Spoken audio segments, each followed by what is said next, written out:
नमस्कार मित्रों, कैसे हैं आप। मैं डॉक्टर कामना मिश्रा एक बार फिर आप सबका स्वागत करती हूँ खैर मकदम हमारे कार्यक्रम एक मुलाकात में। तो हमेशा की तरह इस बार फिर एक महनीय व्यक्तित्व से, एक ज़हीन शख्सियत से आपकी मुलाकात करवाने के लिए मैं आपके रूबरू आई हूँ। जैसा कि आप अच्छे से जानते हैं कि संगीत हमारा जीवन है, संगीत में सब कुछ है, सौंदर्य है, स्वास्थ्य है, सब है।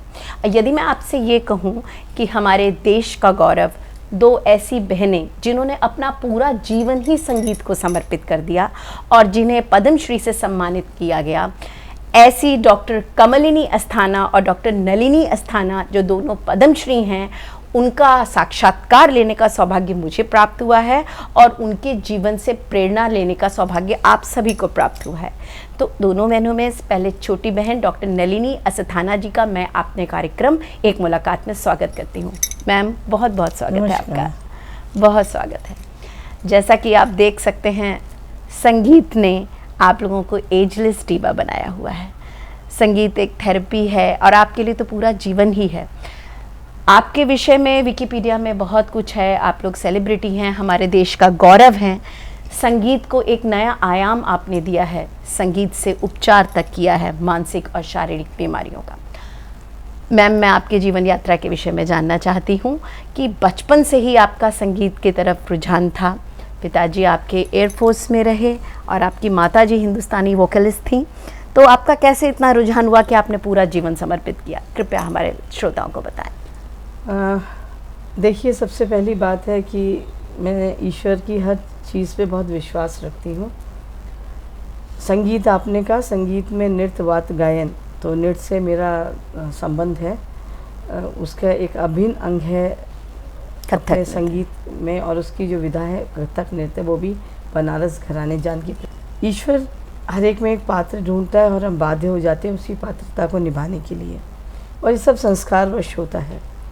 संस्कार की प्रबलता जो है वो आपको प्रेरित करती है, और जिस दिशा में आपके लिए ईश्वर ने नियति चुनी होती है उस राह पे आप चल पड़ते हैं।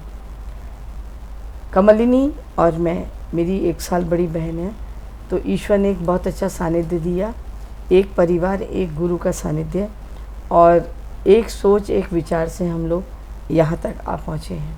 पापा एयरफोर्स में थे, मम्मी अभी भी गाती है, she is now 94-95 years old. उनका रुझान था, उनका प्रेम था संगीत, लेकिन वो प्रोफेशनली हमारी फैमिली में कोई कलाकार नहीं बना था, लेकिन उनके मन के सुप्त भाव थे कि हम कलाकार बने। ये हमें बाद में पता चला। पापा, मैं कभी कभी बात करती हूँ कमलिनी जी से और हम लोग दूसरे लोगों से, आजकल जो लोग वुमेन एम्पावरमेंट की बात करते हैं, सब हमने कभी इसलिए नहीं सोचा कि हमारे जीवन में we were already given all the facilities. कभी भी कोई ऐसा पहलू नहीं था जो हमको सेकेंडरी उसमें रखा गया हो। We are 2 brothers 2 sisters. तो अभी तक वही एक जो व्यवहार और संस्कार डाले थे, हमको हर चीज़ में पूरा भागीदार, बल्कि ज़्यादा सम्मान देना। हालांकि हम लोगों में ज़्यादा फ़र्क नहीं है, 1, 2, 3, 4 साल का फ़र्क है चारों भाई बहन में, लेकिन मैं अभी कमलिनी जी को दीदी बोलती हूँ, मेरे ब्रदर भी बोलते हैं। तो एक संस्कार रोपण जो परिवार में होता है, उस समय वो अपने माता पिता से हमें मिला। अच्छा, मैं आप कहते हैं घर का माहौल होता है, घर का माहौल आपको प्रेरित करता है। तो हमने जिसे कहते हैं ना, शौकिया तौर पे स्कूल में कोई प्रोग्राम हो रहा है, कहीं हो रहा, तो उसमें हम भाग लेते थे स्वाता तरीके से। तो ये एक माहौल मिल गया था हमको। लेकिन इस स्तर पे कलाकार बनेंगे, वो मेरे गुरुजी जितेंद्र महाराज जी का सानिध्य बनारस घराने के, मतलब ईश्वर कृपा से, ईश्वर स्वरूप जब गुरु का सानिध्य मिल जाता है तो आपका जो भाग्य की प्रबलता है वो साक्षात रूप में सामने आती है। बिल्कुल बिल्कुल, यही हम दोनों के साथ हुआ। तो मैम, आप ये मानती हैं कि ये नियति है, ईश्वर ने आपको चुना था इसके लिए कि नृत्य साधना जो कथक नृत्य है उसकी साधना के लिए? और सब चीज हम अर्जित कर सकते हैं जी, लेकिन कला एक ऐसी चीज है वो धन की तरह अर्जित नहीं की जाती, वो साधना से अपने अंदर ढाली जाती है, और सारा ज्ञान बाहर से अंदर आता है। कला का ज्ञान आपका अंदर से बाहर होता है। गुरु जो है वो आपका आपसे साक्षात्कार कराते हैं और संस्कार की प्रबलता उसे दिशा देती है। बिल्कुल मैम, 1973 में आप दोनों तकरीबन 12 वर्ष की थी जब आपने प्रथम बार अपना स्टेज पे परफॉर्मेंस किया। देखिए वो जिसे कहते हैं ना पर्टिकुलर, तो हम दिन नहीं गिन सकते कि कब पौधा लगाया, कब पत्तियां आई, कब कली खिली, कब उसमें पूर्ण सौंदर्य आया, कब हुआ। ऐसा कोई निश्चित समय नहीं था, लेकिन हाँ बचपन से ही स्कूल टाइम से हम लोग कोई भी स्पोर्ट्स हो, म्यूजिक हो, कोई भी एग्जीबिशन हो, कोई भी ऐसा कार्यक्रम नहीं जाता था जिसमें हम लोग पार्टिसिपेट नहीं करते थे। हाँ घरेलू तौर पे हमने कभी भी किसी उसमें पार्टिसिपेट नहीं किया था। शुरू से मेरे को एक, क्योंकि पापा बहुत अच्छे स्पोर्ट्स पर्सन भी थे, तो मैं बेस्ट एथलीट थी। 12 साल में जोनल चैंपियन रही अपने स्कूल में, और 6 साल नेशनल्स में थी। जब मैं ट्रैक में आती थी तो मेरे को पता होता था फर्स्ट पोजीशन मेरी होगी। जितने अवार्ड्स हैं वो मेरे को मिलने चाहिए, वो आते थे और मिलते थे, मुझे इतना कॉन्फिडेंस था। लेकिन गुरुजी के सानिध्य में जब हम आए तो भागते पैरों को जो लय ताल सुर की एक समझ और ज्ञान उन्होंने एक दिया। उसमें बांधा, एक सुरीले वातावरण में बांधा, वो अभी तक चलता रहा। लेकिन स्पोर्ट्समैन स्पिरिट वो बरकरार रही, जिससे आप कहते हैं ना कि तेजी में जैसे कहते हैं ना जल बिन मछली बिन बिजली, तो वो चपल की तीव्रता भी थी, वो भी था, लेकिन जो रस का समावेश था और जो एक समझ थी साहित्य और संस्कृति की, वो गुरुजी के सानिध्य में आई। बिल्कुल। तो मैम आपके यहाँ डिसिप्लिन बहुत था, क्योंकि पिताजी आपके एयरफोर्स में थे, क्योंकि अनुशासन के बिना तो जीवन ही नहीं है। अनुशासन हर चीज के लिए चाहिए। हर व्यक्ति को, हर पुरुष को जो एक फौजी की ट्रेनिंग होती है वो मिलनी चाहिए, जिसके अंदर उसके मन में देश के प्रति, संस्कृति के प्रति, अपनी माटी के प्रति और समाज के प्रति एक दायित्व होता है, वो समझ में आए, और बहुत डिसिप्लिन होता है, क्योंकि वो शुरू से उसके अंदर रोपा जाता है। और नारी को, जो भी लड़की है, उसके अंदर कोई ना कोई कला का समावेश होना चाहिए, जिससे वो अपनी संस्कृति को, अपनी साहित्य को और अपने परिवेश जहाँ पे भी वो रहती है उसको वो बिना कहे बोल सके, अभिव्यक्त कर सके। और जहाँ वो जाए वो खुद ही उसका मतलब जो आवरण है वो बोल देता है कि ये उस समाज से है, उस जगह से है, उस देश से। मैम मैं एक व्यक्तिगत प्रश्न आपसे करना चाहती हूँ, जो हमारे श्रोतागण अवश्य जानना चाहेंगे कि मैम आप आगरा से हैं और दिल्ली में आपकी परवरिश हुई है, तो मैम उस समय हमारे यहाँ पर डांस को इतना ज़्यादा बढ़ावा नहीं दिया जाता था। मध्यम वर्गीय परिवारों में, बहुत उच्च वर्ग की तो मैं नहीं बात कर रही हूँ, नृत्य को बहुत अच्छे दृष्टिकोण से नहीं देखा जाता। जी, तो आपने तो ये करियर बनाया, आपकी माताजी अभी भी परस्यू कर रही हैं, बहुत धन्य हैं आपकी माताजी, बहुत प्रणम्य है उनका व्यक्तित्व। तो मैम हमारे जो आम श्रोतागण हैं, जो देख रहे हैं, महिलाएं हैं, सब हैं, वे अवश्य ये जानना चाहेंगे कि उस समय इस प्रकार की प्रेरणा और पूरे तरह से अपने जीवन को उसमें समर्पित कर देना, इसमें आपका अपना सहयोग और आपके परिवार का सहयोग तो है ही, समाज का या रिश्तेदारों का क्या दृष्टिकोण होता था? देखिए एक बहुत मोटी सी बात है, हम दोनों का जो जन्म स्थान है वो आगरा, क्योंकि पापा का पोस्टिंग उस समय वहाँ के एयरफोर्स स्टेशन में था। हम मूलतः बरेली के हैं जी, उत्तर प्रदेश के। पापा भी मम्मी भी, और मेरे गुरुजी का स्थान भी बहुत समय बरेली ही रहा जी, वो भी मूलतः बरेली से ही हैं। हम लोग दिल्ली आए और फिर पापा का कहीं पे भी पोस्टिंग हुआ, हम दिल्ली ही रहे, और यहीं से हमारी कर्म भूमि जो दिल्ली है उसने हमें विश्व भर में, और गुरुजी का सानिध्य भी हमें यहीं से मिला। मैं कहूँगी दिल्ली हमारे लिए बहुत एक अच्छे तीर्थ वरदान आपके लिए साबित हुआ जी। हमने कभी सोचा नहीं हम इस स्तर पे जाएंगे, कार्य करेंगे। मैंने आपसे कहना, जो ईश्वर आपके लिए बना देता है उस राह में आपको कोई बाधा आती नहीं, बाधा हमने समझी नहीं। अच्छा, हम दोनों इकट्ठे होते तो शक्ति दुगनी होती है जी। आज तक कोई ऐसी चीज नहीं थी जो हम करना चाहिए। और मैम समाज का जो दृष्टिकोण, जो समाज को हमने कभी कुछ समझा ही नहीं, क्योंकि जब आप सही रास्ते में चलते हैं जी, जो ट्रैक पे, स्पोर्ट्स की बात की, जब आप ट्रैक पे भागते हैं तो आपको अपना डेस्टिनेशन पता होता है, साथ वाले ट्रैक में आप नहीं जाते, यानी आप लक्ष्य निर्धारित यदि कर लें तो समाज क्या कह रहा है, सारे संबंध निभाए जी। लेकिन कभी संबंध के पीछे, मैंने अपने रिश्तेदारी में आज तक किसी विवाह में नहीं गई, किसी और समारोह में नहीं गई। हाँ, जैसे कहीं होता है उपहार भिजवा दिया, 2 मिनट के लिए हाजिरी देनी, पर आप सोचेंगे सुबह से शाम तक रस्म को देखूं, बैठूं, ऐसा मैंने कभी नहीं किया। मेरे लिए अपना काम, चाहे वो बीमारी हो, हारी हो, कुछ भी, अभी कोरोना के समय में हमने अपनी जो एक गति थी उसको कभी भी नहीं रोका, मंद नहीं होने दिया। दिनचर्या वही रहा। कोई दुनिया की बाधा हमारे लिए बाधा नहीं बनी, चाहे जगह थी, समय था, हमने वक्त का भी नहीं इंतजार किया कि सूर्य ढल गया है, रात है, सुबह है, शाम है। साधना के लिए कोई समय नहीं होता है, कोई साधन की आवश्यकता नहीं होती। ऐसी मानसिकता हमारे मनन स्थिति में बनी हुई थी। एक तो गुरुजी का जो सोच थी उसने हमें ढाला, दोनों को एक साथ रखा।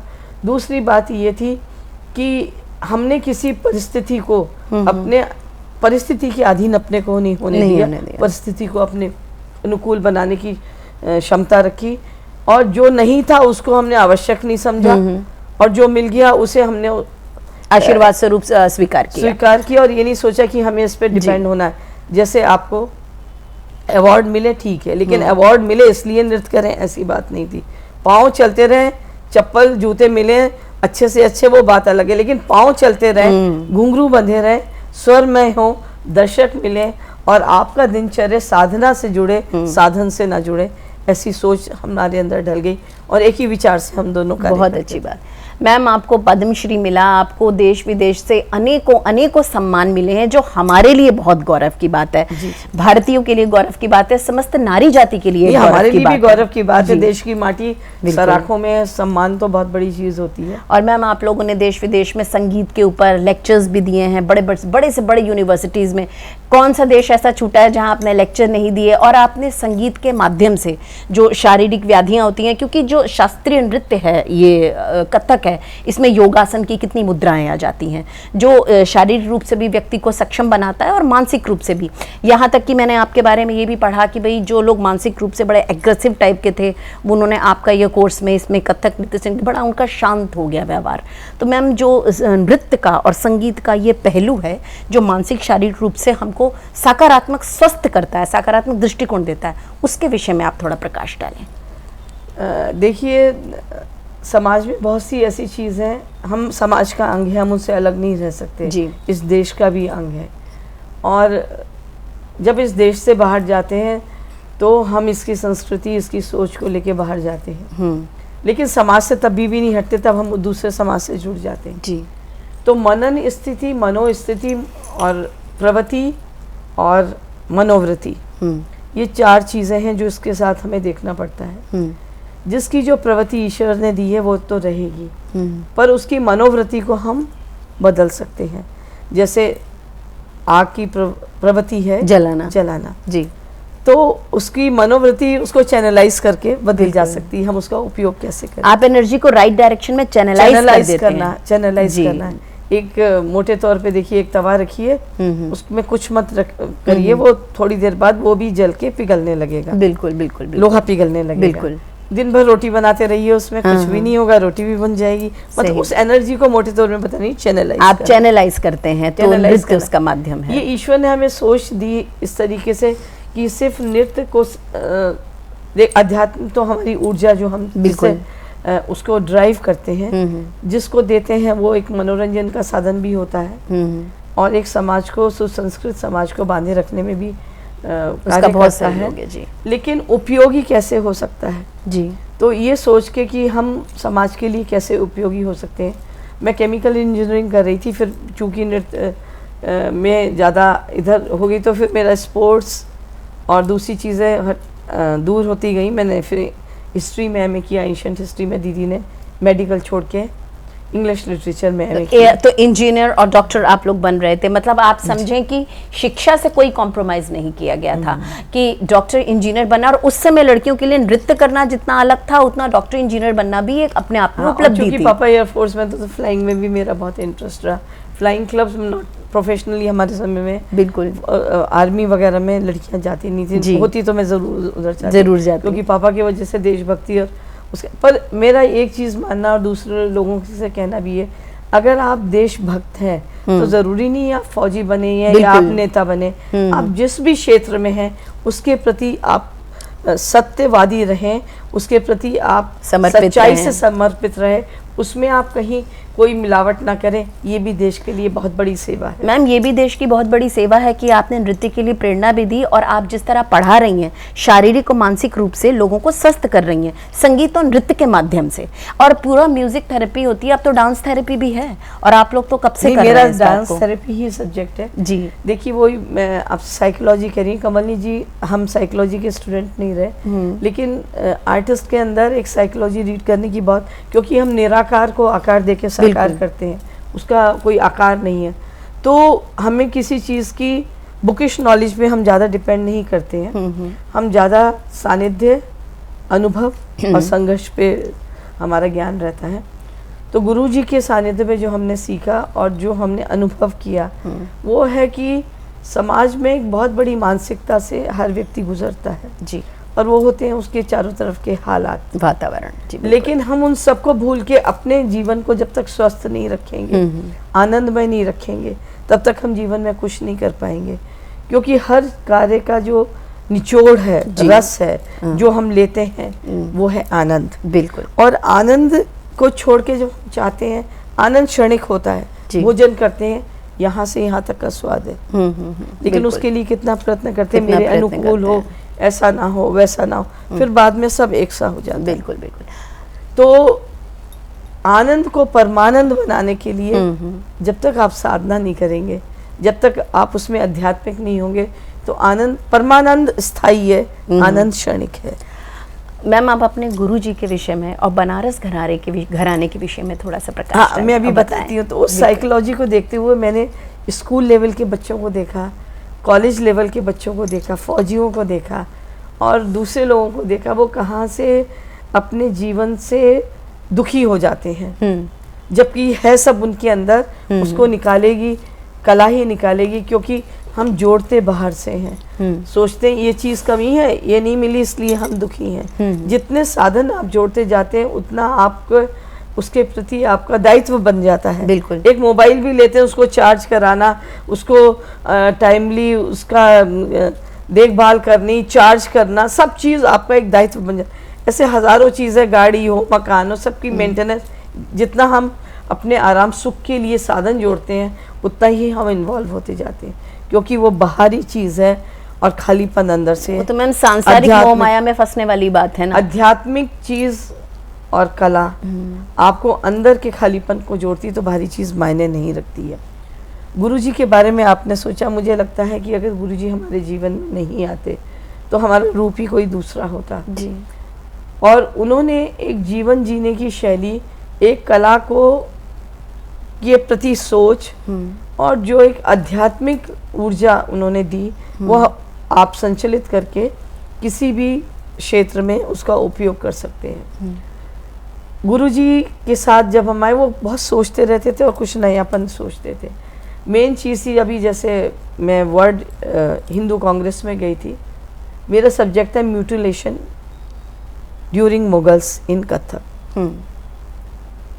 और यही सब्जेक्ट गुरुजी का रहा। जब उन्होंने पिक्चर्स में देखते थे, पाँव में घुंघरू बांध लिए इसलिए शादी नहीं होगी, अरे वो नाचती है, मतलब वो बड़ी रूड फॉर्म में आ गया था मध्य युग में, जब मुगल का नकारात्मक रूप से उसको लिया जाता था।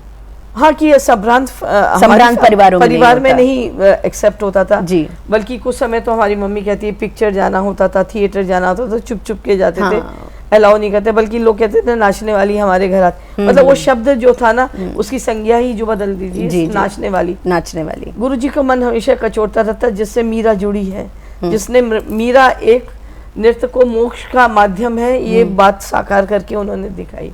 चेतन महाप्रभु, सभी देवी देवता अपने कोई ना कोई इंस्ट्रूमेंट से जाने जाते हैं, बिल्कुल शस्त्र से और इंस्ट्रूमेंट से। नटराज स्वयं भगवान शिव हैं। यही उनकी सोचती थी, जब वो देवों के देव महादेव और इस धरातल पे घुंघरू बांधकर भगवान श्री कृष्ण ने नृत्य किया जी। वो नृत्य कोठों तक कैसे पहुंचा, दरबारों से कोठों तक कैसे आया, बिल्कुल। और ये मुगल युग की देन थी, मध्य युग में, कि उन्होंने हर चीज को डाइल्यूट किया, अपने अंदर मिलाने की कोशिश करी और उसका जो स्वरूप था, देखिए कला में एक बात है, उसमें जो कुछ मिलता है उससे एक नया रूप आता है, उसमें हम बुरा नहीं कह सकते। गजल, ठुमरी, अदायगी, दरबारी नृत्य, ये सब मध्ययुग का आया। जी जी। लेकिन उसका जो वास्तविक रूप था, जो पहले का रूप था, वो लुप्त हो गया और उसे लोग दूसरी दृष्टि से देखने लगे। आध्यात्मिक चीज को लोग शारीरिक मनोरंजन, मानसिक मनोरंजन, तो मंदिरों में होता है मैम, ओरिजिनली तो जहाँ आप मंदिर के प्रांगण में इसको अष्ट सेवाओं में करते थे, बिल्कुल, उसको दरबारी नृत्य हुआ। फिर वो जब वहाँ से उनकी रकासा रिटायर हो जाती थी, जी जी, तो उन्होंने अपने ऑडिटोरियम होते नहीं थे, अपनी अपनी जो जगह उनको मिलती थी उसको कोठा बोलते थे, उसमें शाम को महफिलें जमा करती थी। और उसमें जो जैसे हम मंदिर में हम एक इष्ट देव अगर नहीं भी होता है तो अभी भी हम निराकार रूप में सोचते हैं ईश्वर हमारे सामने, तभी हम उसको अपने अंदर उतारते हैं और हमारी आध्यात्मिक ऊर्जा से जो हम उस निराकार को साकार करते हैं, हजारों दर्शक हमारे अंदर कृष्ण ढूंढते हैं, बिल्कुल, और आनंद लेते हैं। वो एक निराकार ऊर्जा है। तो उसको वो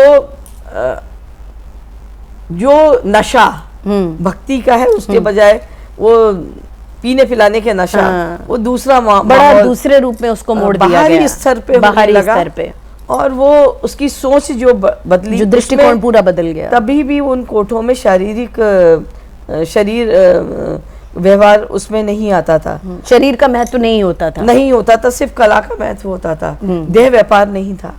लेकिन उसकी जो और निम्न वर्ग आया, विकृति उन्होंने कर दी, विकृत देह व्यापार उसमें होने लगा। क्योंकि जो लोग नृत्य करती थी वो एक ओल्ड, मतलब जो मेहनत नहीं करना चाहते हैं वो लोग कोई ना कोई शॉर्टकट ढूंढते हैं। That was the shortcut for the entertainment, to mix all these things in that.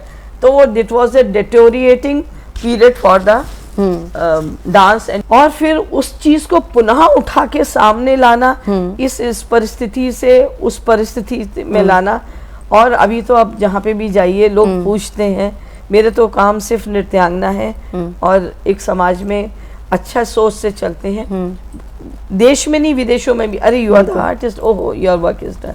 कोई भी गलत व्यक्ति मिलता नहीं है जी, और उस अच्छे भाव से हम जाते हैं तो सारी चीज़ सरलता से होती जाती है। मैं ऑक्सफोर्ड यूनिवर्सिटी में 83 में लेक्चर दे रही थी जी, तो एक लड़के ने क्वेश्चन आवर्स में मुझसे पूछा, इंडिया आया होगा, when we go to India, we see Qutub Minar, Taj Mahal, Mughlai food and then Kathak dance. You have all Paki cultures, you don't have a culture of yours. मैं भी बहुत छोटी थी तब, बट ये बात मेरे मन को छू गई। पर जवाब देने में मेरे को, क्योंकि जैसे हमने सानिध्य में सीखा ना, तो व्यक्तित्व का निर्माण होता है, तो उसमें हम अलग से कोई थ्योरी की क्लास नहीं होती, अलग से कोई बात नहीं होती, वो व्यवहार में ढल जाता है।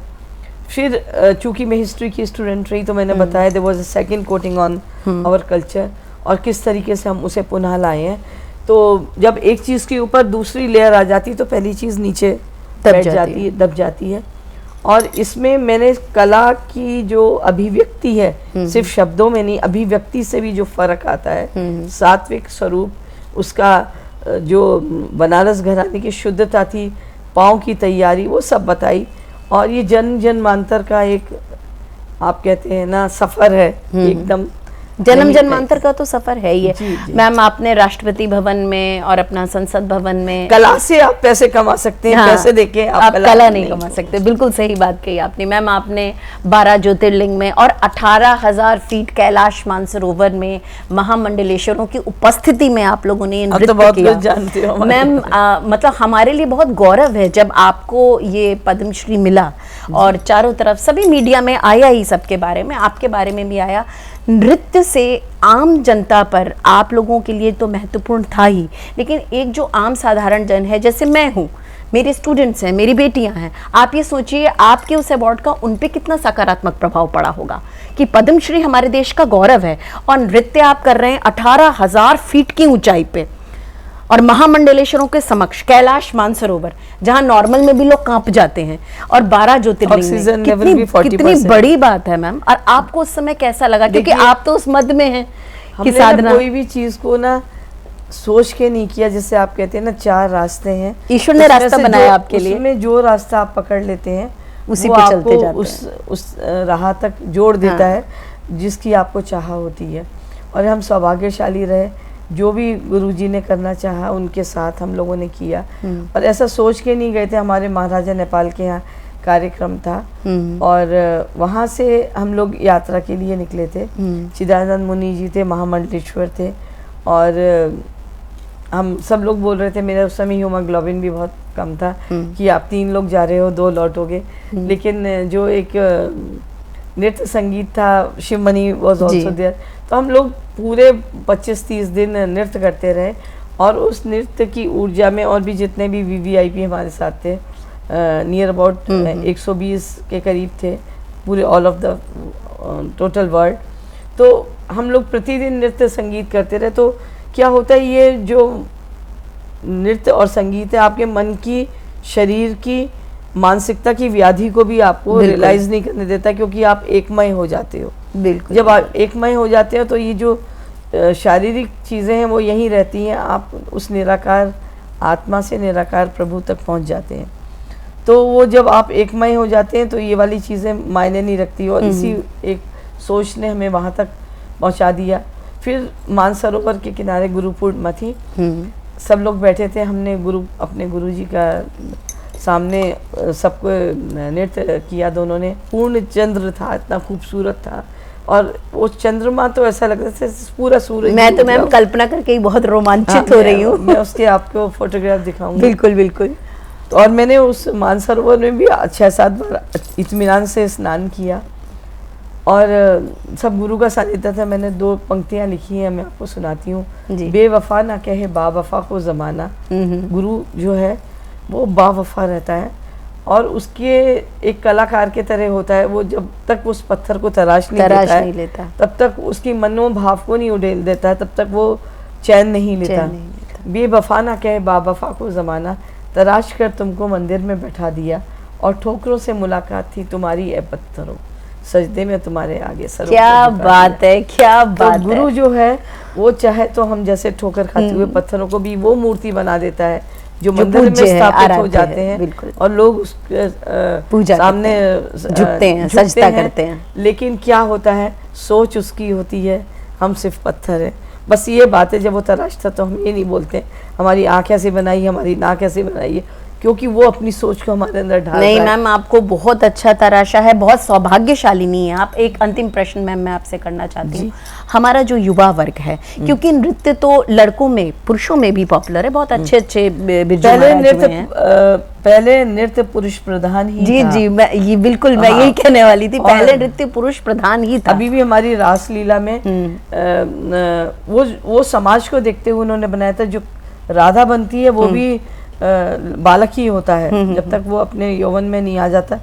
जो रासलीला में सारे पात्र सखी, राधा, कृष्ण सभी बालक बनते हैं और ये पुरुष प्रधान नृत्य था। बाद में समाज में नारी को इसलिए जोड़ा गया ताकि हमने इस समाज में, भारतीय समाज में नारी और पुरुष को बराबर ही हर चीज़ का दर्जा दिया है। और जब श्रृंगार नारी करती है तो वो श्रृंगार दुगना हो जाता है, जब नृत्य करती है तो नृत्य की आभा दुगनी हो जाती है। क्योंकि जैसे आप कहते हैं ना, जो ऑलरेडी बहुत खूबसूरत है वो तो आभूषणों से, और नृत्य हमारा आभूषण है, नारी का आभूषण। बिल्कुल मैं व्यक्तिगत रूप से अपने बारे में सुर, लय, ताल, भाव, विचार, अभिव्यक्ति सबका सामंजस्य है। जितनी भाव पूर्ण नारी होगी उतनी अच्छी अभिव्यक्ति कर सकती है, खान में, पान में, बनाने में, पहनने में, बोलचाली में, हर चीज़ में स्वर का कितने तीव्र रखना, कितना। ये नृत्य गायन वाला स्वर नहीं है, ये व्यवहारिक स्वर है। आप सिर्फ इतना कहो आ जाओ,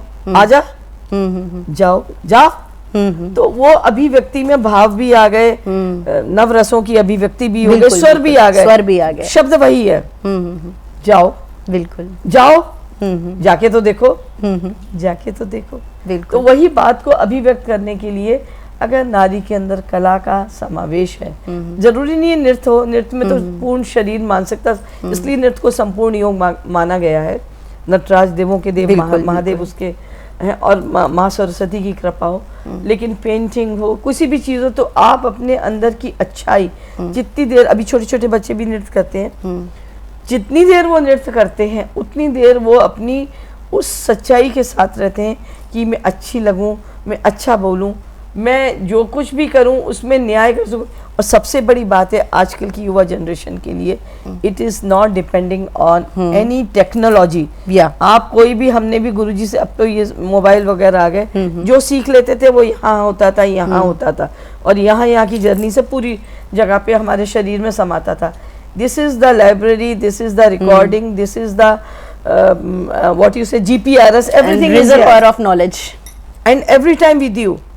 I'm not carrying any library, I'm not carrying any recording, nothing. जहाँ पे भी जाते हैं वो लाइब्रेरी, वो रिकॉर्डिंग खुलती है, और उस मेमोरी के साथ एक तो मेमोरी शार्प होती है, दूसरा कंसंट्रेशन होता है, और वो ज्ञान आपके साथ रहता है।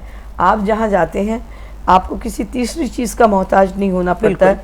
और वही इस युग में भी जब बच्चे नृत्य करते हैं, अब ये फ़र्क पड़ गया कि कोई चीज़ मैं सिखाती हूँ और वो नहीं आता तो वो रिकॉर्ड कर लेते हैं, पर जितनी देर वो नृत्य में रहते हैं और जितनी देर वो परफॉर्मेंस में रहते हैं, किसी चीज़ में नहीं झांकते हैं। और फिर लाइव म्यूजिशियन के साथ जो कोऑर्डिनेशन रहता है, राइट हैंड में बैठे हुए with all light and everything, वो समाज में बड़ा अच्छा संदेश देता है। बिल्कुल, कि आपको अपने सुर लय ताल अभिव्यक्ति के साथ इस संसार के छोटे मंच में समाने के बावजूद भी you have to be coordinate with your musician, your relation, your people, and then to present yourself. इससे अच्छा संदेश समाज के लिए और कोई नहीं सकता। मैम, सौभाग्यशालिनी तो मैं भी हूँ कि मुझे आपका सानिध्य प्राप्त हुआ, मुझे आपका साक्षात्कार लेने का सौभाग्य प्राप्त हुआ, क्योंकि नृत्य ने मुझे भी जीवित रखा है जी। मैं भी नारी हूँ, लेखिका हूँ, और नृत्य में मुझे आपकी तरह सौभाग्य नहीं प्राप्त हुआ, ऐसे कोई गुरु नहीं मिले, मेरा अपना जीवन यात्रा है। लेकिन नृत्य करके मैं भी, जैसे नेगेटिविटी को वार्ड ऑफ करना कहते हैं, सकारात्मक ऊर्जा को प्राप्त करना है, मुझे नृत्य से ही प्राप्त होती है। तो नृत्य ने मेरे जीवन को, मुझे अभी भी कहीं मीटिंग में जाना होता है, बहुत इंपॉर्टेंट होती है, तो हम 2-3 घंटे पहले अभ्यास करते हैं, जिससे हम अपनी ऊर्जा को पुनः, जैसे आप कहते हैं ना, चार्ज करना, मोबाइल डाउन हो गया, तो हम संसारिक चीज़ में रहते हैं, ये करना है, उसे फ़ोन करना है, इसको करना है, तो उस दुनिया से हटके हम अपनी जब ऊर्जा को चार्ज करना होता है किसी भी विशेष चीज़ के लिए, तो हम लोग नृत्य के साथ रहते हैं, जिससे हमारी जो शक्ति है, आंतरिक शक्ति प्रबल हो सके, और जिस पॉइंट में हम एरो मारना चाहते हैं वो लगे और हम सक्सेसफुल होके आए। बिल्कुल, ऐसी सोच के साथ हम लोग हर कार्य को करते हैं, और जहाँ तक हम सोचते हैं कि ये होना चाहिए वो होके रहता है। ईश्वर कृपा, गुरु सानिध्य और माँ पिता का जो एक आशीर्वाद हमें मिला है शुरू से, एक माहौल जिसे आप कहते हैं। अगर आपको एक हीरा भी शोकेस में रखना होता है और एक कांच का टुकड़ा भी रखना होता है, तो उसका आप एक वातावरण बनाते हैं, थोड़ी शनील लगाते हैं, थोड़ा सा ये करके फिर कांच लगाते हैं, लाइट लगाते हैं, जिससे वो हीरा और वो कांच दोनों की चमक एक सी लगे। तो वातावरण बहुत मायने रखता है कि आप एक साधारण व्यक्ति को भी जब कलाकार बना के प्रस्तुत करते हैं, तो वो लाइट का फोकस, वो मनन स्थिति, देखिए जो हम लोग तीनों चीज़ों को जीते हैं, हम मजदूर भी हैं, हम कारीगर भी हैं और हम कलाकार भी हैं। मजदूर जहाँ पे अपनी पूरा श्रम लगा देता है वो मजदूरी होती है, उसमें जहाँ अपनी बुद्धि लगाता है वो कलाकारी हो जाती है, कलाकार कहलाता है, कारीगर कहलाता है। जी जी।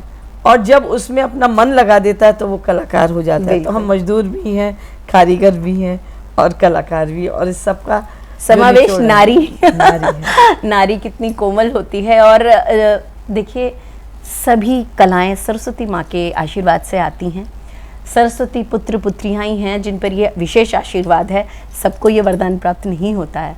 तो मैम, बहुत सौभाग्यशालिनी मैं कि मुझे आपका साक्षात्कार लेने का सौभाग्य प्राप्त हुआ, और बहुत सौभाग्यशालिनी आप पे ईश्वर की विशेष कृपा है कि आपको ईश्वर ने इस जन्म में नृत्य साधना के लिए, संगीत साधना के लिए चयनित किया। मैं इन सब चीज़ के लिए अपने गुरु जितेंद्र महाराज जी को और अपनी बहन कमलिनी, हम दोनों क्योंकि साथ साथ रहे हैं, हमारा कोई भी सफ़र अधूरा नहीं हुआ है, और ईश्वर के लिए इस बात की कृतज्ञ हूँ।